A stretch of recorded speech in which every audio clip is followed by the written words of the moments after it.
What does Mickey Mouse and smoking have to do with the start of CNC machines that make your phone and attribute to almost everything we use day to day?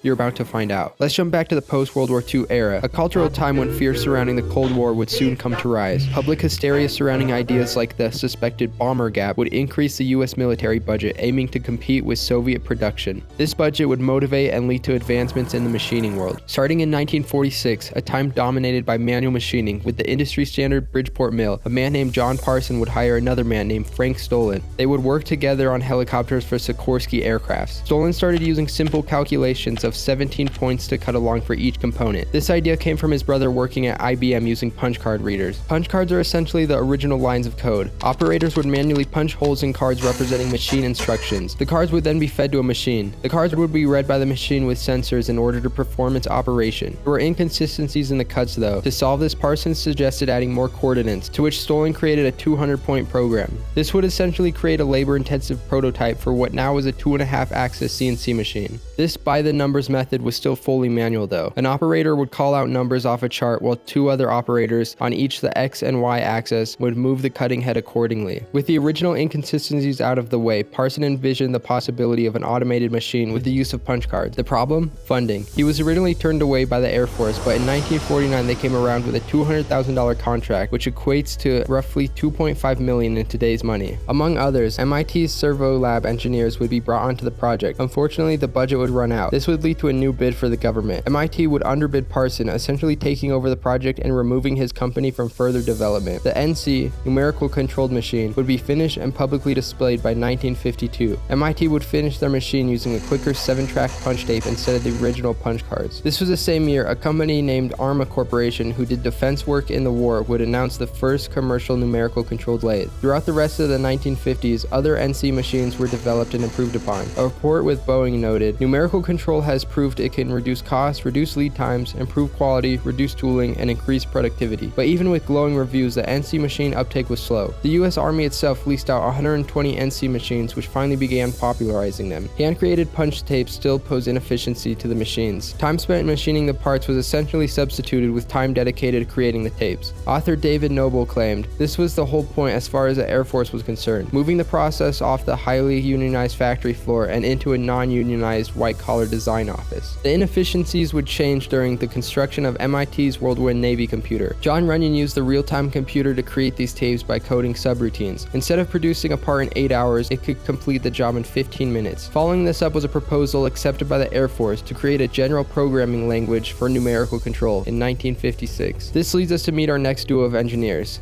J. Francis Wrenches and Douglas T. Ross. Along with the team, they would spend the next several years developing a language named APT, apt, automatically programmed tools. In 1959, their developments would be presented to the press, connecting the two social influences mentioned earlier. The demonstration would feature their APT machined ashtray and Mickey Mouse.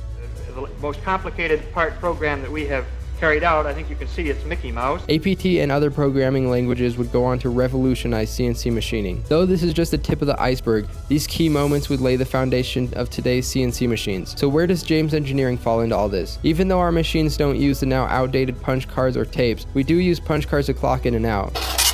But let's jump to early 1980s Formula One racing. Our founder, James Richards, also known as Jim, was working on transmission solutions for the F1 cars. He was a key figure in Nelson Piquet winning several Formula One world championships starting in 1981. Piquet now is going to try and go around the outside, and Villeneuve's off. Villeneuve's off. And Gordon Johncock winning the Indianapolis 500 in 1982. He would see the need for precision chamfering and deburring and machining, and eventually bring his pioneering advancements to the rest of the world. James Engineering machines have reached a broad spectrum of industries and top companies including Sikorsky, Boeing, GE, and many more. Though CNC machines have dominated the industry for a long period of time, the machining world is constantly evolving. Just as the whole industry, James Engineering is constantly making new advancements. With the rise of additive manufacturing, use of artificial intelligence, and other technologies, one can only imagine what machining will look like 50 years from now.